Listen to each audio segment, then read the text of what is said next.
suciedad en los edificios, molestias en patios interiores e incluso transmisión de enfermedades son algunos de los inconvenientes que traen asociado las palomas, un animal que despierta voces a favor y en contra. A mí me gusta ver palomas por ahí y los críos les gusta, por ejemplo, en la Plaza del Pilar. Hay que controlarlas porque dicen que la paloma es la rata con alas.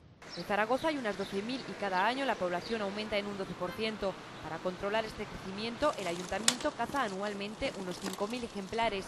Durante una semana alimentan a las palomas y una vez que los animales se han acostumbrado y se muestran confiados, son cazados. Nuestra intención es rebajar esas 12.000 a esas 5 o 6.000 que consideramos que dentro de la ciudad es lo normal, para controlar los problemas que transmiten, sobre todo a nivel de edificios, de suciedad y de molestias. De aquí son trasladadas al Instituto de Salud Pública, donde se sacrifican.